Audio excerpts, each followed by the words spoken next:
The Aardvark was in effect an American version designed for the same purpose. It was a swing-wing monster with variable geometry wings that would be swept back as the aircraft got faster.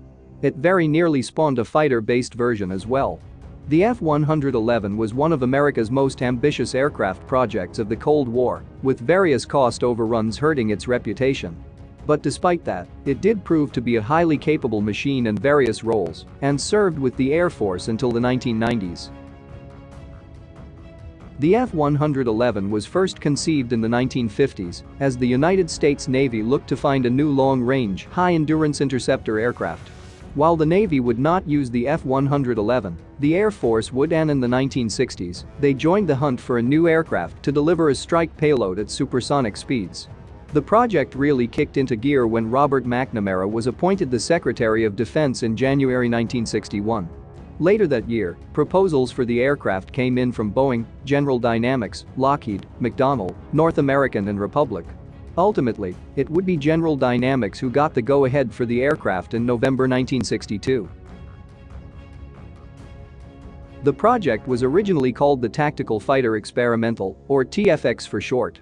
The aircraft soon gained the name F-111 as General Dynamics got to work on the jet. It would be a Mach 2 capable machine, with the first mock-up shown off in September 1963, and the first flight of the prototype F-111A was on December 21, 1964. There were some initial problems, such as with compressor surge and stall issues, but these would eventually be ironed out. The F-111A would achieve Mach 1.3 in February 1965, with the power coming from its two Pratt & Whitney TF-30P11 afterburning turbofan engines. The F-111 would become the first production variable geometry wing aircraft, and it would enter service with the United States Air Force in July 1967.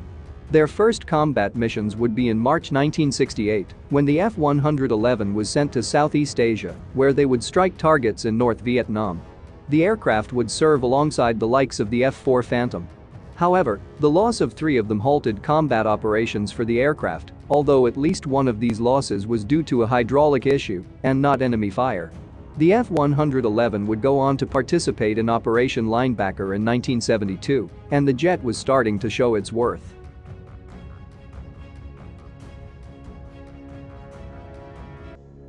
In total, the F-111 would fly some 4,000 combat missions in Vietnam, with just 6 lost in combat. The F-111 rose to further fame when in February 1986, 2 F-111s flew from Peace Air Force Base in New Hampshire to Tinker Air Force Base in Oklahoma to pick up a heart for a transplant. The organ was delivered to a waiting ambulance at Bradley International Airport. The F-111 was ordered by the Royal Air Force to replace the cancelled TSR-2, partly thanks to pressure from the United States. But thanks to the aircraft's cost overruns, the RAF eventually cancelled the order. The F-111 would see usage with the United States Air Force from 1967 through to 1998. The type would see use in Operation Desert Storm of the Gulf War in 1991. There, F-111FS would complete various strike missions, predominantly against Iraqi tanks and armored vehicles. Some 1,500 Iraqi armored vehicles were destroyed by the F-111s, and their use in this anti-armor role soon earned the name tank blinking. Despite the aircraft's successes, however, only one other air arm would fly the F-111. That was the Royal Australian Air Force.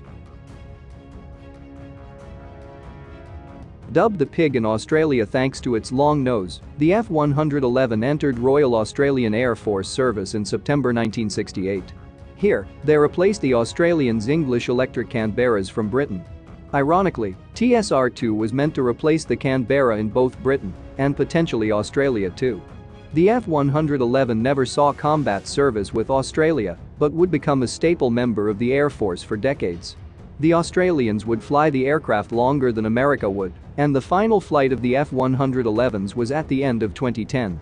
And with it, the career of one of the Cold War's most innovative aircraft was finally over.